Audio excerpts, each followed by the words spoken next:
Le Club DV et Speed Action vous présentent le Studio DV.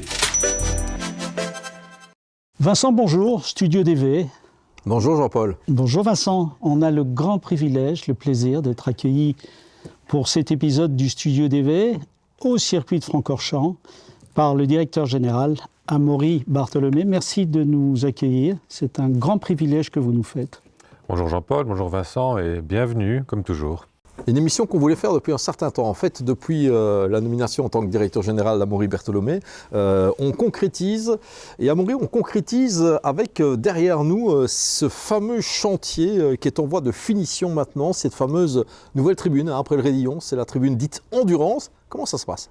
Oui, ça a pas mal bougé pendant l'hiver ici, l'hiver 22-23, avec effectivement le réaménagement de toute cette zone très appréciée des spectateurs, entre la source et l'eau rouge, la descente de l'endurance comme on l'appelle ici, et effectivement cet hiver la construction d'une nouvelle tribune couverte, de gradins également, et le tout sera prêt pour le mois d'avril avec notamment les 6 heures de spa du championnat WEC.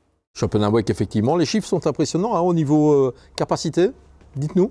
Oui, effectivement, on est sur une capacité de 4100 places dans la tribune couverte, plus de 3100 places dans les gradins, ce qui fait qu'au total, dans cette zone-là, il y aura plus du double du nombre de places qu'il y avait auparavant. Et tout en gardant des gradins à l'ancienne, comme il y a bien longtemps. Les gradins à l'ancienne, effectivement, ouverts, donc voilà, avec des spectateurs qui pourront vivre l'expérience vraiment à l'air libre, avec tout ce que ça implique à Spa-Francorchamps. Mais enfin, effectivement, on garde la même philosophie avec une tribune aménagée, couverte, avec espace réceptif en dessous, et puis en amont des gradins, effectivement. Salle d'event en dessous également ? Oui, tout à fait. Une grande salle qui va permettre aux entreprises, régionales ou non, de pouvoir ici inviter vraiment leurs partenaires, leurs clients dans d'excellentes conditions. Une très grande terrasse aussi depuis cette salle, avec, je peux vous dire, une vue panoramique extraordinaire. Quand on est sur cette terrasse, on a une vue sur la sortie de la source, et puis on voit le Kemmel, le début du Kemmel, et par beau temps, on voit même le virage de Bruxelles. Ouais, ce qui est assez sympa, bien évidemment. On va remettre en contexte ces travaux. Bien évidemment, l'ancienne tribune commençait à être un peu usagée, on va dire, les gradins également, mais ce n'était pas la seule raison. Les fameuses inondations, on s'en rappelle, un week-end de Spa Eurorez, ont entraîné l'obligation de ces travaux, c'est bien ça ? Oui, les inondations ont remis en question pas mal d'aspects, et d'ailleurs ça explique aussi un autre chantier qui est en cours sous la piste, sous le paddock, c'est la recanalisation du Rohan. Le Rohan, c'est un cours d'eau. Il n'y a pas que l'eau rouge à Spa-Francorchamps, il y a aussi les affluents, et notamment un affluent qui s'appelle le Rohan. Et le Rohan, il passe sous la piste, juste après la source, et puis sous le paddock, pour venir se jeter dans l'eau rouge. Et donc effectivement, tous les chantiers, ils ont aussi pour but de pérenniser l'outil, de pouvoir faire en sorte que l'eau ruisselle correctement, effectivement, dans les espaces construits en bord de piste, comme tribunes et gradins, mais aussi dans les canalisations qui passent sous la piste, qui passent sous le paddock. Et c'est un chantier qui est en cours de finalisation pour le moment également. C'est vraiment de recanaliser ce cours d'eau. Ça permettra de ne plus courir ce risque d'inondation. Alors on sait que tout est toujours possible avec cette météo incertaine qu'on a ces dernières années. Ce qui fait le charme du circuit également. Oui, enfin les inondations, on peut s'en passer éventuellement. Le risque est largement diminué. Ah oui, largement, oui, tout à fait. Après, le risque zéro n'existe pas, je suis un homme prudent, mais enfin, avec le chantier tel qu'on est en train de le terminer, effectivement, on réduit considérablement le risque d'avoir des événements sportifs entravés par la pluie. Alors, belle saison 2022, retour du public. 2023 se présente merveilleusement bien. On a vu, nous, en essayant d'organiser le Spa-Francorchamps Revival, qui aura lieu d'ailleurs le 7, 8 et 9 septembre, on a vu que c'était très compliqué d'avoir des dates, la F1, l'organisation. Expliquez-nous un peu, parce que pour certains profanes, même moi, dans ce domaine-là, vous n'êtes pas du tout organisateur. Vous mettez un outil à disposition, c'est ça ? Oui, tout à fait. Le métier de base, le core business vraiment du circuit de Spa-Francorchamps, c'est d'entretenir l'infrastructure. Alors quand je dis l'infrastructure, ce sont les nombreuses infrastructures, puisqu'il y a évidemment en premier lieu la piste. Et je peux vous dire que la piste doit être en permanence entretenue, upgradée pour être vraiment à niveau aussi, pour respecter les régulations, les réglementations de la FIA, de la FIM. Donc ça, c'est la mission de base. Et puis il y a l'entretien et la construction de toutes les infrastructures autour de la piste. On vient de parler des tribunes, des gradins. Il y a aussi tout ce qui concerne les box, évidemment, et tous les services que l'on doit fournir aux organisateurs des événements, que ce soit les track days, en semaine essentiellement, ou les organisateurs d'épreuves sportives. Mais c'est clair que le core business du circuit est vraiment de proposer une infrastructure et des services associés vraiment de qualité, de niveau mondial, aux organisateurs d'événements. Alors c'est vrai, vous avez parlé du calendrier, on a la chance d'avoir plus de demandes que d'offres. Voilà. Vous savez qu'au circuit de Spa-Francorchamps, la piste est ouverte de mi-mars à mi-novembre. Ce n'est pas un choix du circuit, c'est plutôt... C'est un contrat d'exploitation. Effectivement, ça vient d'un permis d'environnement qui tient compte qui est un point d'équilibre, je vais dire, entre le circuit et son environnement au sens large. Et donc effectivement, entre mi-mars et mi-novembre, ça ne s'arrête pas. Ici, dès le 16 mars, on entame l'exploitation de la piste et jusqu'au 15 novembre, il n'y a pas un jour d'arrêt, sauf évidemment les journées de préparation des grandes épreuves. Mais tous les jours de semaine sont occupés et effectivement, c'est toujours un exercice très délicat de préparer le calendrier puisqu'il faut veiller à un bon équilibre entre tous les utilisateurs de la piste. Et donc, en 2022, fin 2022, pour le calendrier 2023, il y a eu cette... particularité, la saga Grand Prix, appelons-la comme ça. De la réforme, je vais dire, du calendrier de la Formule 1, qui nous a concernés en premier lieu, puisqu'on a été basculé de fin août à fin juillet, et ça a engendré, comme vous le savez, pas mal de désagréments, de contraintes pour plusieurs des organisateurs d'épreuves sportives à Spa-Francorchamps, que je tiens vraiment à remercier pour leur flexibilité dans ce cadre-là. Oui, les commerçants aussi, parce que les hôteliers, les restaurateurs, ils n'avaient pas beaucoup de réponses à nous donner, pas plus que vous, donc c'est vrai que c'était compliqué. Oui, tout à fait, tout à fait. 24 heures de Spa, avec une date complètement inhabituelle cette fois-ci, mais a priori, c'est pas une mauvaise date. Alors, ça a été pour eux très compliqué. Vous savez qu'il n'y a pas que les 24 heures de Spa qui ont changé de date. Oui, c'est un effet domino. Beaucoup d'autres courses de SRO. Mais finalement, effectivement, je pense que les 24 heures de Spa, les 1er et 2 juillet 2023, ça va être vachement intéressant à observer. En termes de public, déjà, c'est une bonne date. C'est le début des vacances. C'est le début des vacances, il n'y a rien à faire. Et on sait, en Belgique, quand on arrive fin juin, début juillet, il y a ce sentiment de liberté qui arrive. Et donc, je pense que ça va être très intéressant à ce niveau-là. Ce sont les 75 ans de l'événement. Et puis, il y a la magie des 24 heures de Spa. Il y a ce talent qu'a SRO de monter un événement grandiose. Donc, c'est vraiment très stimulant pour toute l'équipe. Un inconvénient, toujours faire un avantage. Bien sûr. Avec un début d'été qui est très fort, bien évidemment, avec des événements forts, est-ce qu'on n'avait pas la crainte d'avoir une arrière-saison peut-être un peu plus légère au niveau du planning ? Alors, c'est clair que la physionomie du calendrier est très différente de ce qu'on connaissait auparavant, mais pour autant, je trouve qu'on a quand même là un calendrier qui, jusqu'au mois d'octobre, va permettre d'avoir une belle diversité d'événements, avec effectivement les événements les plus connus ou les plus internationaux en première partie de calendrier, mais ça n'empêche que le mois d'août réservera de très belles surprises, avec notamment les bikers classiques qui deviennent le Bikers Festival. Il faut souligner cet effort de DG Sport de globaliser, aussi faire grandir cet événement pour en faire un festival plus global. Oui, au-delà de l'auto et de la moto. Oui, de faire tout aussi des animations, du circuit voilà. Ce qui est le but, c'est chaque fois plus ludique, où on peut venir dans des groupes peut-être un peu plus poléiformes, avec des amateurs évidemment de sport moteur, mais d'autres qui veulent venir tout simplement passer un bon moment, s'amuser ici. Et donc il y a le Bug Show aussi, au mois d'août, qui fait son grand retour dans le calendrier. On sait à quel point cet événement attire du monde à Spa-Francorchamps. Donc je dirais que effectivement le calendrier est différent, mais il est intéressant aussi à partir du mois d'août. Le DTN ne viendra pas ? Non, le DTN ne viendra pas. Ni ici ni ailleurs pour le moment. Exactement. C'est un peu... une volonté de brasser très très large avec ce fameux premier meeting chaque année, les fameux brûleurs de gomme. Là, on est dans quelque chose d'assez différent des meetings traditionnels de course. Oui, c'est clair. C'est un grand rassemblement, c'est de la démonstration, c'est de la parade. Mais pour avoir vécu mes premiers brûleurs de gomme l'année passée, je dois dire que c'est un événement qui vaut la peine. Parce que c'est la première fois que le circuit accueille, en dehors des 2-3 premières semaines de track day, c'est le premier grand rendez-vous populaire. Et on y trouve pas mal d'animations très différentes. Ce n'est pas que du tuning, hein, c'est ce que j'entends parfois, oui. Non, les brûleurs de gomme, c'est l'occasion de voir des véhicules d'exception, de rencontrer aussi des pilotes d'exception. Je dois dire que ça devient vraiment d'année en année un événement très intéressant. Avec des invités de valeur, avec Thierry Neuville, je pense, qui est annoncé pour cette édition 2023, ce qui est plutôt sympa, bien évidemment. Ça, c'est pour l'aspect compétition. Tout ça géré par une équipe. On va quand même signaler que le circuit de Spa-Francorchamps, ça reste une PME à Amaury. Il n'y a pas 350 personnes qui travaillent ici tous les jours. Expliquez-nous. C'est une expression que j'aime utiliser. C'est vrai que le circuit de Spa-Francorchamps est connu dans le monde. C'est ça. Où qu'on aille, bon, c'est toujours une référence. Mais c'est une entreprise mondialement connue, gérée par une équipe, effectivement, qui est une équipe d'une PME, puisqu'on est, on va dire, une quarantaine de membres du personnel à l'année, à gérer effectivement une entreprise mondialement connue. Et donc, une quarantaine qui, en plus, se répartit des métiers tellement différents. Puisqu'il y a tous les métiers classiques d'une entreprise, mais il y a aussi des métiers très spécifiques à un circuit automobile. Je pense notamment au race control. On a là une équipe dédiée à la sécurité de la piste, à la gestion des interventions, qui est là en appui des directions sportives chaque week-end. Bon, c'est un métier spécifique. Il y a l'atelier.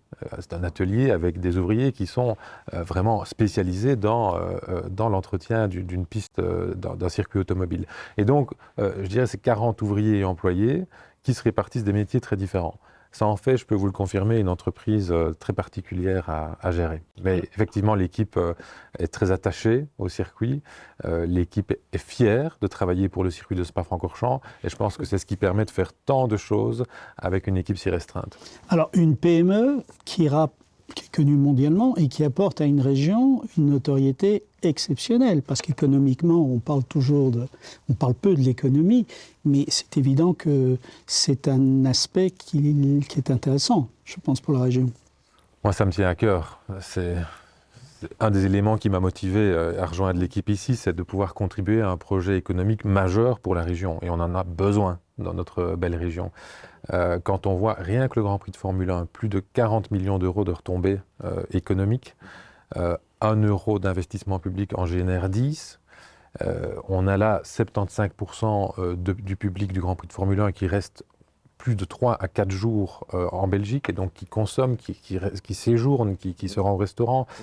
Ce n'est que pour parler de la Formule 1, mais c'est toute l'année comme ça. Vous mentionnez... J'imagine que là, en hiver... Je vais y venir, mais vous mentionnez le secteur Horeca et les hôtels. On sait à quel point, dans toute la région, le secteur hôtelier cale son agenda vraiment sur celui du circuit. Parce qu'effectivement, dès le 16 mars, on a du monde qui vient ici pour les track days. Le track day génère vraiment un nombre de visites considérable au circuit. On ne s'en rend pas suffisamment compte. Et donc ça, c'est vraiment le moteur économique d'une région. Puis il y a les commandes, effectivement, passées par le circuit. Et là, on a un volume d'investissement et de commandes passées chaque année qui se chiffre en plusieurs millions d'euros. Et on met un point d'honneur à faire ça avec des sociétés locales ? Locales. 75% de nos commandes sont passées en Wallonie, 66% de nos commandes sont passées à des entreprises dans un rayon de moins de 25 km. C'est vous dire à quel point on veille vraiment à entretenir cette dynamique économique locale qui nous tient très fort à cœur. Fierté pour l'équipe et fierté pour la région, j'imagine. Oui, c'est quand même c'est identitaire, je dirais, le circuit de Spa-Francorchamps. C'est un des outils vraiment d'internationalisation de la Wallonie aussi.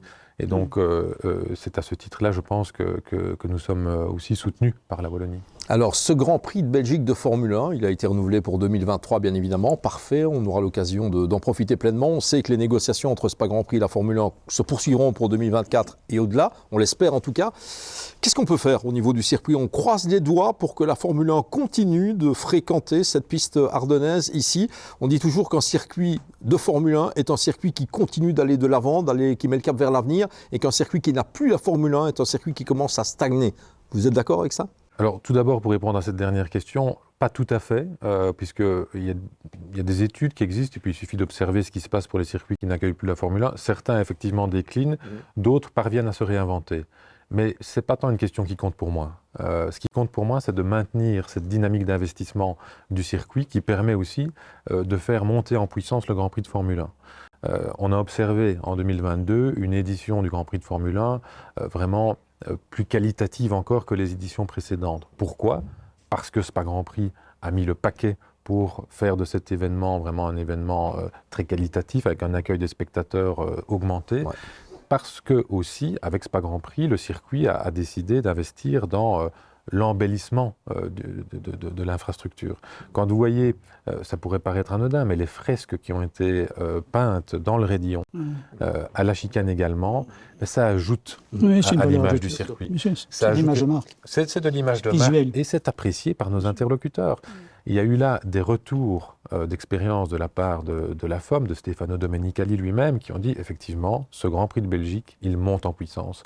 Et donc, il y a une crédibilité qui existe, qu'il faut maintenir. Et en tant que directeur général du circuit, évidemment, je souhaite continuer à accueillir le Grand Prix de Formule 1. Et on fait tout pour. Je dois dire que accueillir un Grand Prix de Formule 1, ça nous invite aussi En permanence. à investir toujours, À se remettre en question. à se remettre en question et à maintenir toujours un niveau d'investissement, parce que la Formule 1, ça reste le business le plus exigeant dans les sports moteurs, en termes d'infrastructure notamment. Et donc, cette dynamique d'investissement-là, elle est fondamentalement positive aussi pour tous les autres événements sportifs qui ont lieu à Spa-Francorchamps. Si on entend les spectateurs, téléspectateurs, internautes, etc., parmi les questions qu'ils vont vous poser, il y en a quelques-unes. MotoGP. C'est Oui, une question non, Ah, ouais. d'accord, oui ou non Point d'interrogation. Alors, depuis 2022, c'est le championnat mondial d'endurance, qui a eu lieu pour la première fois en 2022, qui revient à partir de 2023 avec un autre promoteur. On pourra peut-être en parler par la suite. Le MotoGP, c'est ni oui ni non pour le moment. Le MotoGP, ça reste au stade de projet, mais comme je l'ai déjà dit précédemment, un projet, ça se gère comme tel. Donc, il y a plusieurs étapes qui doivent être respectées. Et pour le moment, nous discutons avec la FIM, la Fédération internationale motocycliste, pour, point 1, vérifier dans quelle mesure c'est possible. C'est ça. Je crois qu'il y a une question de longueur de circuit, déjà. Oui, et puis il y a une question aussi de dégagement, une question de capacité à accueillir des motos qui vont quand même beaucoup plus vite que celles de l'endurance ou du superbike, par exemple. Je suppose que le fait que ça se soit bien passé en endurance fait que, quelque part, c'est un plus point pour... Exactement. Le bilan sportif des 24 heures moto de Spa était très positif. Donc, je veux dire, il y a une crédibilité, mais les travaux sont toujours en cours pour voir si c'est possible d'accueillir le MotoGP, si oui, à quel prix évidemment. Et ensuite, y a-t-il un business plan tenable? Parce qu'évidemment, il s'agit aussi de ne pas perdre, en tout cas, de l'argent, et si possible, d'en gagner. C'est toujours quand même le but. Et donc, nous sommes dans ces travaux. Alors, ce n'est pas du très court terme. Ça nécessite du temps pour faire les choses correctement. Donc, je ne sais pas encore répondre à votre question. Bien sûr, mais je n'attendais pas une réponse précise maintenant. Toujours ce grand public, parmi les échos, superbe tribune endurance en perspective, très loin de la piste. Alors, ça, effectivement, je l'ai entendu, je l'ai lu. Alors, pour être allé sur le chantier, je dois vous dire qu'on ne se sent pas loin de la piste du tout. Et je dirais même, comme je l'ai dit précédemment, que ce recul, effectivement, un peu plus fort, il donne une perspective extraordinaire. Donc, pour moi, c'est plutôt un point positif. Et alors, fréquentation de ces deux superbes tribunes, Raidillon et Endurance, chères les tribunes, Cher, pour le spectateur. à quel moment? Très cher. Pour le spectateur, je parle. Dans l'esprit de certains spectateurs, je pense qu'il faut payer, cher Yvelin, pour accéder aux tribunes. Alors que, C'est absolument pas le évidemment cas. pour la F1 qui a une tarification par zone spécifique à un Grand Prix de Formule 1, Bien sûr. la plupart du temps, ces tribunes sont accessibles. C'est inclus dans le prix. C'est ça. Voilà. C'est ça. C'est très Important important. d'être souligné, bien sûr. Et je dois dire que cette tribune, essentiellement celle du Raidillon, elle permet d'inviter les spectateurs à se rendre dans cette zone-là. Parce qu'il y avait peut-être pour certains l'habitude de rester plus ici, dans le paddock, dans Oui. l'espace endurance. Mais quand on monte par là, c'est une nouvelle expérience. Donc il faut s'aventurer vers le Raidillon et vers le Kemmel. Alors, tribune Raidillon sublimissime, celle-ci, c'est sa petite sœur. Ouais. Donc, tribune endurance maintenant. Tribune F1, devant les box, c'est prévu, c'est pas du tout prévu. Ouais, elle est là. Oui, elle commence à dater. Mais il y a d'autres tribunes qui sont aménagées pour le Grand Prix. Oui, tout à fait. en modulaire, Au Grand Prix, il y a vraiment des tribunes temporaires qui complètent assez bien la tribune F1. Je dois vous dire que pour les autres événements, Elle suffit elle largement. fait le job, surtout avec les deux tribunes qu'il y aura ici. On aura là une capacité de place assise, vraiment de place de qualité qui sera, je pense, suffisante à l'année. Et entre nos deux tribunes, cette piste de rallycross, on a appris que le championnat du monde de rallycross retournait en Entre-Sambre-et-Meuse, à Mété précisément. Tout ceci, dès lors, va servir à quoi maintenant? Écoutez, pour le moment, effectivement, c'est une réflexion ouverte. Tout est possible. Il est clair que pour 2023, c'est une zone qui va servir de fan zone pour les 24 heures de Spa, pour le Grand Prix de Formule 1. C'est un espace qui est très apprécié des organisateurs pour organiser les fan zones, donc ça c'est un point. Pour ce qui est en soi du projet Rallycross, effectivement, à ce stade, toutes les options sont ouvertes, y compris un démontage partiel de cette tribune peut-être. Voilà, c'est une question qui est ouverte, il y a plusieurs options sur la table. Et comme pour le MotoGP, il faut prendre le temps de poser les bons choix. Bien sûr. Le public, le grand public qui peut venir à Francorchamps. Alors, Francorchamps, ce n'est pas que des courses automobiles, ce n'est pas que des courses de moto. Il y a des meetings beaucoup plus généralistes, on en a parlé avec les brûleurs de gamme notamment. Il y a en plus une offre de la part du circuit de Spa-Francorchamps pour attirer ce grand public, pour des visites, pour plein de choses. Et je pense que ça, c'est un cheval de bataille du circuit pour l'instant. Oui, tout à fait. C'est vrai qu'il y a une offre touristique en fait. Que ce soit le tourisme d'affaires, parce qu'on a une offre de salles, une offre de loges dans les tribunes, de salles dans le pit building, avec vraiment des tailles très différentes. Ça va de la plus petite à la plus grande, avec des tailles moyennes. Et donc, on a énormément d'événements d'entreprise qui ont lieu ici en saison ou hors saison. Pendant l'hiver, ici, on a eu beaucoup d'événements d'entreprise parce que c'est un cadre sympa pour venir en team building, en séminaire ou autre. Ça, c'est le premier point. Le deuxième point, c'est effectivement toute cette offre de tourisme individuel ou d'affaires d'ailleurs, visite guidée, baptême. Ça, c'est extraordinaire de faire un baptême ici sur la piste de Spa-Francorchamps avec un de nos pilotes professionnels. C'est possible et ça n'est pas hors prix. Non, franchement, c'est une offre vraiment attrayante. D'ailleurs, il y a beaucoup de demandes, donc il faut s'y prendre assez tôt si on veut organiser un baptême. Et puis, il y a effectivement tout ce qu'on développe au sein de notre site, avec notamment une balade qui va être inaugurée cette année, le long de l'eau rouge. Le but est de pouvoir offrir aux spectateurs, je mentionnais tout à l'heure qu'il y a une variété de spectateurs, certains viennent évidemment, et c'est fort heureux, pour ce qui se passe en piste, la plupart, certains viennent pour ça, mais ils se disent, si j'ai l'occasion aussi, vous savez, il y a une route qui existe depuis toujours, qui va du pied du raidillon jusqu'au double gauche. C'est extrêmement agréable de se balader par là. Exact. Voilà, on est en train d'aménager une autre balade le long de l'eau rouge qui sera agrémentée avec des modules de jeu pour les enfants, avec des modules didactiques sur la faune et la flore du circuit, puisqu'il y a ici une faune et une flore incroyables. Et donc le but est effectivement d'agrémenter le circuit de toutes ces offres touristiques qui permettent de diversifier l'expérience. Quand on voit un circuit comme Zolder, ne prenons que cet exemple, autre circuit national en Belgique, un des deux autres en tout cas avec Mété, ils ont mis le cap sur l'environnement, l'écologie, etc. Bon, probablement un peu contraint et forcé effectivement. Est-ce qu'on met également le cap sur ces dites nouvelles énergies et ce genre de choses ici à Francorchamps? Est-ce que quelque chose est prévu dans cette direction-là? Ou est-ce qu'on s'en tient à ce programme de course avant tout destiné à faire rouler des autos et des motos ici? Ici, c'est un circuit automobile. Donc, je veux dire que le core business, c'est quand même d'offrir un spectacle à des spectateurs qui aiment le sport automobile, que ce soit auto ou moto, et de permettre à des organisateurs d'événements sportifs de pouvoir les organiser dans de très bonnes conditions, sur un circuit de classe mondiale. Ça, c'est le core business. On va continuer, évidemment. Ça n'empêche que, en tant qu'entreprise, il faut évidemment qu'on se mette à la page en matière énergétique, par exemple. Et donc, effectivement, on travaille pour le moment, par exemple, sur un projet de déploiement d'unités d'autoproduction de façon à être autonome. C'est aussi un argument commercial. Dans un climat de volatilité des prix de l'électricité, on a envie d'être autonome sur ce plan-là et de pouvoir rassurer aussi les organisateurs d'événements et d'avoir une production d'énergie autonome. Effectivement, c'est un argument environnemental, c'est aussi un argument commercial. Vous rachetez l'empreinte carbone sur certains événements? Non, c'est les organisateurs. mais nous ne sommes pas les organisateurs. Exact. Donc, mais libre aux organisateurs de le faire. Bien sûr.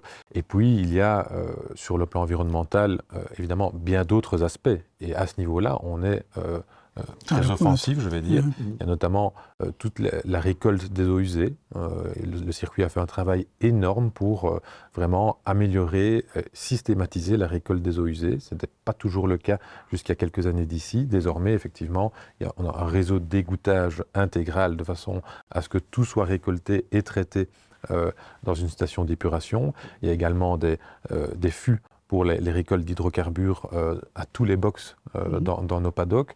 Voilà, il y a eu toute une série d'actions qui ont été déployées pour faire en sorte que sur le plan environnemental, nous soyons irréprochables. Donc il y a un aspect énergétique, où je vois un double argument, et puis il y a tous les autres aspects environnementaux, les eaux usées, les hydrocarbures, le bruit. C'est aussi un aspect environnemental. Bien sûr. Et donc là, on est irréprochable sur la gestion du bruit et aussi sur l'action lorsqu'il y a un dépassement de bruit. Ce n'est pas toujours agréable, mais on le fait. S'il y a une voiture en piste qui dépasse le niveau de bruit accordé pour une journée bien déterminée, il y a une action du circuit immédiatement. Parce que vous n'avez pas le choix, parce qu'il y a des contrats à respecter, c'est comme ça. C'est comme ça, c'est effectivement un contrat qui a été passé avec l'administration de l'environnement à l'époque, avec les riverains et les communes. Et il nous faut respecter ce contrat-là pour perpétuer notre activité dans la durée. Ils sont restés stables, on ne vous les a pas diminués, les maximums, non? On essaie, alors, j'imagine. Il y a une trajectoire quand même, il y a une trajectoire qui tend à diminuer, mais de façon raisonnable, puisque de facto, le niveau de bruit diminue au niveau des sports moteurs. Oui, je parle ici d'une moyenne annuelle. C'est sûr, je ne parle pas des meetings historiques et ce genre de choses. Bien sûr, ouais, forcément. mais si on prend la moyenne annuelle, il y a une tendance qui est tout à fait intéressante. 3 points pour terminer, Amaury Bertholomé. Premièrement, le cadre de Spa-Francorchamps, il est vert. Il y a ce cadre forestier qui sied si bien à cette piste, bien évidemment. On a pu craindre au début de ce vaste projet, vaste chantier, tribune 1, tribune 2, la piste, etc., que vous alliez déboiser une partie. Quand je dis vous, ce n'est pas vous nécessairement, hein, mais déboiser une partie du circuit. Qu'est-ce qu'il en est ? Comme vous le voyez, le circuit n'a pas été déboisé. Hein, et quand le circuit doit couper quelques arbres dans le cadre de ses projets, il en replante ailleurs. Donc ça, je veux dire, il y a un système de compensation. Alors il y a une autre question, et toute la zone au-dessus du chantier derrière nous. Mais là, je dois bien vous dire que c'est une parcelle de la ville de Stavelot. C'est pas le circuit. Ce n'est pas le circuit. Voilà. Alors, il y a une concomitance au niveau du plan de coupe de la ville et du chantier du circuit qui a pu laisser penser que le circuit s'engageait dans un déboisement. Ce n'est pas le cas. On y tient à cette forêt, on y tient à ces parcelles de bois. C'est le marais de fabrique, c'est l'image. C'est le cachet. Et donc, on est plutôt dans une logique de gestion de la forêt pour effectivement pouvoir la pérenniser et faire en sorte que ce soit toujours vert. Alors, circuit mondialement connu, qu'est-ce qu'on peut faire pour faire honneur quelque part à cette renommée, à cette image? Qu'est-ce qu'on peut mettre en marche? Il y avait eu un projet effectivement d'installer des spots à différents endroits du circuit pour retracer un peu l'histoire, ça c'était dans le cadre du centenaire, etc. Est-ce que d'abord, quand on arrive, comme vous, tous les matins au circuit, est-ce qu'on se rend compte qu'on arrive sur un site qui est mondialement connu et que quand on dit Spa aux États-Unis, en Angleterre, au Japon, etc., ça parle? Est-ce qu'il y a une pression? Mais évidemment, c'est une grande fierté. Déjà, quand on vient chaque matin ici, c'est inévitable puisqu'on voit où on est. Et donc déjà, avoir la vue de son bureau chaque matin sur le Raidillon, ça permet de se rappeler pour qui on travaille et pour quel projet extraordinaire on travaille. Et puis quand on sort effectivement du circuit, de la Belgique, on se rend compte à quel point le circuit de Spa-Francorchamps fait rêver. Et je vous dirais, pour répondre à votre question, qu'on est sur une bonne trajectoire, parce qu'on a un calendrier 2023 qui est extraordinaire, qui est très riche, qui est très équilibré aussi, entre les grands rendez-vous internationaux, les organisations plus locales, entre la moto et les voitures, avec aussi tous les meetings d'ancêtres qui marchent bien, donc avec notamment les 30 ans d'Espace X Hours cette année. Et donc, je pense que l'on peut être confiant dans l'avenir à Spa-Francorchamps grâce au travail de l'équipe, grâce aussi aux spectateurs qui reviennent en nombre après les 2 années chavitées que l'on a connues, et grâce aux organisateurs des événements qui sont fidèles au circuit. Grâce à votre gestion. Votre ambition. Ah oui. Eh ben, parlons de vous, c'était ma dernière question qui était prévue. Alors, On se passe les plats un peu, ça fait téléphoner. Hein. Amaury Bertholomé est là depuis un certain temps maintenant comme directeur général. Vous êtes quelqu'un de discret, je pense qu'on peut le dire. Vous ne recherchez pas, même si ici vous êtes devant la caméra en notre compagnie, ça nous fait bien plaisir, bien sûr. Mais on sent bien qu'il n'y a pas le côté Star System, etc. là derrière, ça c'est très très bien.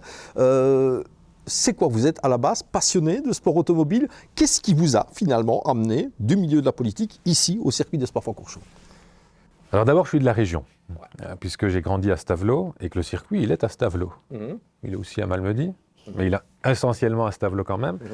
Et donc, depuis toujours, j'entends parler du circuit, je viens au circuit pour voir des courses, pour y travailler en tant qu'étudiant. Et puis, donc le circuit a toujours fait partie de mon univers. Je suis par contre pas pilote, je n'ai jamais été team manager et je ne suis pas un acharné des sports moteurs. Évidemment, j'aime les sports moteurs, je les regarde, j'aime l'ambiance, mais je pense que pour gérer le circuit de Spa-Francorchamps, il ne faut pas automatiquement être passionné. Parce que on dépense trop facilement quand on est passionné. Peut-être, mais en tout cas, ça reste une entreprise. Bien sûr. C'est une entreprise, et donc une entreprise, elle doit être gérée. Alors, c'est chouette parce que je m'intéresse au sport moteur et j'aime ce qui se passe en piste, mais ce n'est pas ce qui guide les décisions que je prends ou que je propose à mon conseil d'administration. Vous restez un gestionnaire avant tout. Avant tout. Ici, je suis là en tant que gestionnaire. C'est très chouette parce que j'ai l'occasion d'être gestionnaire d'une entreprise qui est dans un business qui est intéressant. Mais ce qui m'a surtout attiré, c'est de participer, comme je l'ai dit pendant notre entretien, à un projet économique majeur pour notre région. Et en plus, dans ma région de cœur, qui est la région de Stavelot. Alors la crainte, naturellement, du grand public, c'est de se dire, vous venez du sérail politique, hein, c'est pas un secret. On sait que les politiciens ne font généralement que passer là où ils vont. Vous êtes là pour longtemps, Amaury Bertholomé? En tout cas, je m'y plais. Donc, c'est une bonne nouvelle. Écoutez, ça fait 1 an. J'ai fêté mon premier anniversaire professionnel il y a quelques jours, la semaine dernière. Je dois dire que c'est une année qui est passée extrêmement vite. Et il y a tellement de décisions à prendre, il y a tellement d'événements à vivre ici, de rencontres. Puis il fallait tout découvrir aussi. Oui, ça a été une année extrêmement dense, très riche en apprentissage. Déjà aussi en décision, en réorientation. Mais je dois dire que travailler ici avec une équipe aussi motivée, dans un environnement aussi agréable, ça donne envie quand même de rester plus longtemps, oui.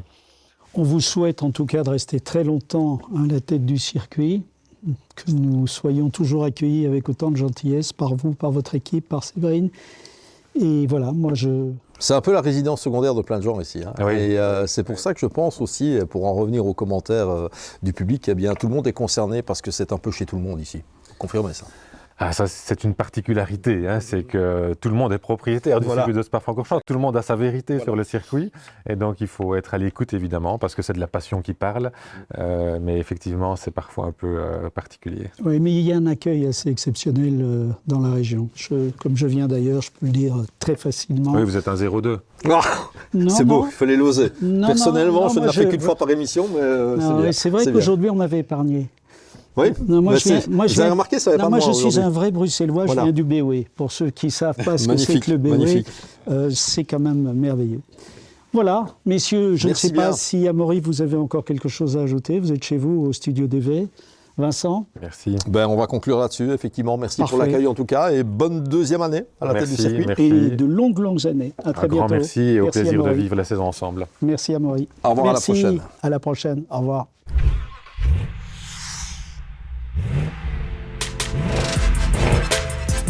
Le Club DV et Speed Action vous ont présenté le Studio DV.